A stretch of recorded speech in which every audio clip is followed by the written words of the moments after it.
Okay, now we are ready to put together a progressive cardiorespiratory fitness program. Before we begin, you will want to download the Heart Rate Reserve worksheet. When determining our exercise prescription, we must apply FIT to cardiorespiratory fitness. What is FIT? You got it. Frequency, intensity, time, and type. Let's take a look at how to measure intensity for cardiorespiratory endurance. VO2 max is the best indicator of exercise intensity for cardiorespiratory fitness. However, it is impractical for everyday use. We are going to review several ways to measure exercise intensity that correlate to VO2 max. Before we begin, take a minute to find either your carotid or radial pulse. You can find your carotid pulse by sliding your two peace fingers behind your ear and draw them down and slightly forward to just beneath your jawbone to your neck. For your radial pulse, again, use your two peace fingers and begin at the base of your thumb with your palm facing up. Slide your fingers just to the inside of your wrist. Press gently to find your pulse. We are going to take your resting pulse for a full minute, so find your pulse at either location and get ready.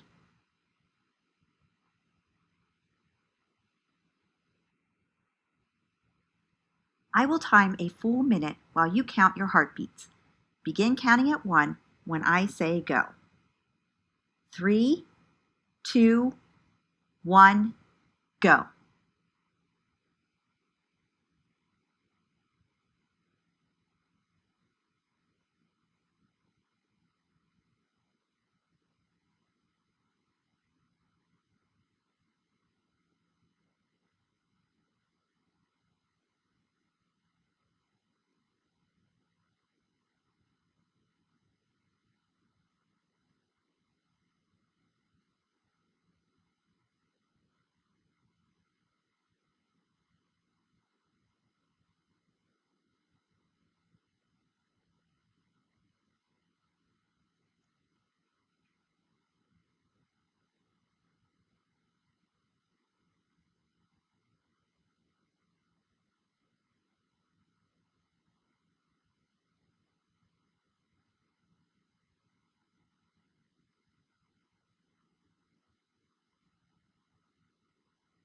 Stop.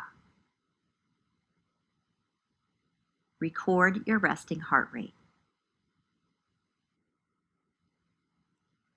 Now that you know your resting pulse, you can calculate your heart rate reserve. Before we begin, print the heart rate reserve worksheet from D2L.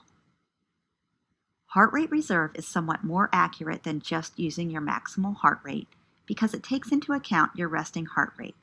An individual who has a more fit cardiorespiratory system will for the most part have a lower resting heart rate.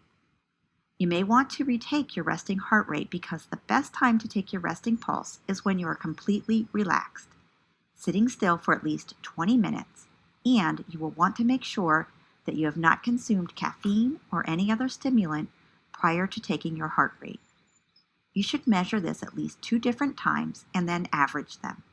As you increase your cardiorespiratory fitness level, your resting heart rate should decrease over time. Let's calculate your heart rate reserve. First, you will need to estimate your maximal heart rate, which is the fastest rate at which your heart will beat in 1 minute. Please note, this is definitely not where you want to be exercising. Let's calculate heart rate reserve for an individual who is 22 with a resting heart rate of 68. First, multiply your age by 0.7. So, 22 multiplied by 0.7 equals 15.4. Now subtract 15.4 from 208. In our example, this individual's maximal heart rate is 193 beats per minute. Next, we will estimate your heart rate reserve. Subtract your resting heart rate from your maximal heart rate. In our example, we will subtract 68 from 193.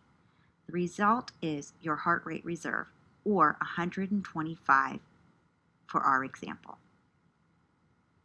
Now let's figure out the range for your heart rate reserve. Your threshold of training or minimum heart rate for achieving health benefits is 40% of heart rate reserve. To calculate your threshold heart rate, multiply your heart rate reserve by 0.40 and then add your resting heart rate. In our example, we will multiply 125 times 0.40. Then add in the resting heart rate of 68. This gives us 118 beats per minute. And finally, we will figure out the upper limit. The upper limit of your target zone is 85% of your heart rate reserve. To calculate your upper limit heart rate, multiply your heart rate reserve by 0.85 and then add your resting heart rate. So, in our example, we will multiply 125 times 0.85, which equals 106. Then add 68, which equals 174 beats per minute. In order to achieve the best results for improving your health-related cardiorespiratory fitness, you should work between the threshold and upper limits of heart rate reserve. This is your target heart rate zone. For best results, begin lower in the target zone and gradually increase your exercise intensity. While exercising, it is easier to time your heart rate for 15 seconds rather than for a full 60 seconds. Divide your threshold and upper limit heart rate reserve by 4 to calculate the 15-second beats per minute value. If you wanted to stay in your moderate intensity zone, you would need to calculate a moderate upper limit by multiplying your heart rate reserve by 0.59 for 59%. We already estimated our maximal heart rate by using the more accurate method of multiplying your age by 0.7 and then subtracting that value from 208. You can also use the simple method of subtracting your age from 220.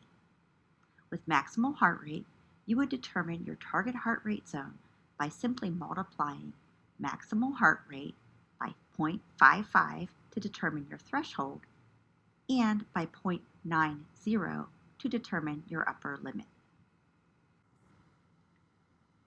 Borg's rating of perceived exertion is another method of determining intensity.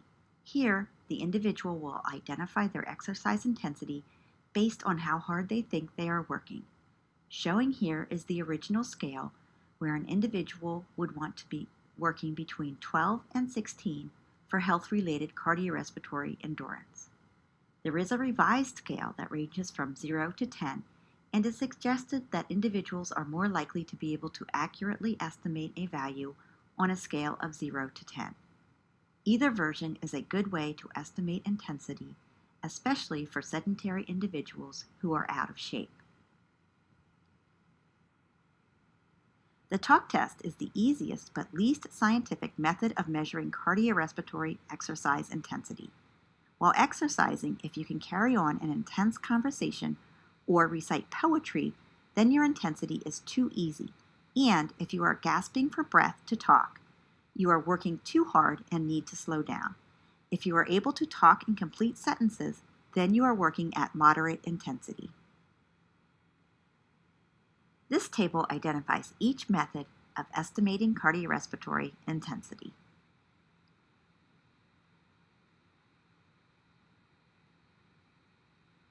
Here is your exercise prescription for cardiorespiratory endurance for health-related fitness.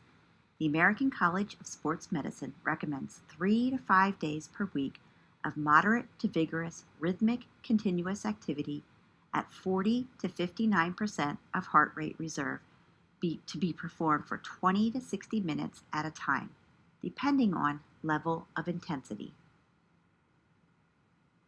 Ultimately, we should be getting at least 150 minutes per week for moderate intensity and 75 minutes for vigorous intensity.